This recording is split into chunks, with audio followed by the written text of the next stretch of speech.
So I eat hummus like it's my job. Garlic hummus. Oh, I love the smell of garlic. Anyway, why can't I make a tequila hummus? And by that, I mean, not from scratch. I mean, put some of this deliciousness.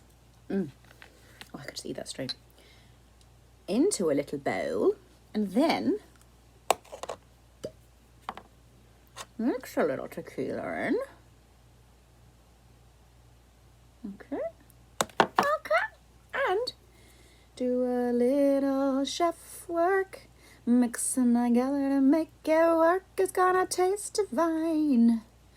That's what I expect to find. Otherwise, I wasted my hummus. Okay, here we go. I can smell the tequila. I can smell the garlic with the tequila. Okay, I didn't bring a chip to eat it with, so we're gonna eat it straight. Here we go.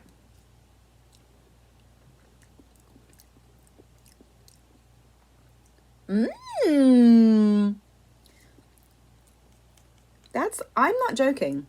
There's like a kick. You know, like you can have like tequila salsa and tequila.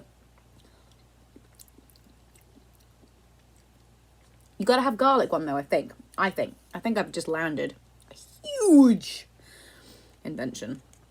The garlic and the tequila and the hummus. I just ate the Holy Mother of Tequila Hummus.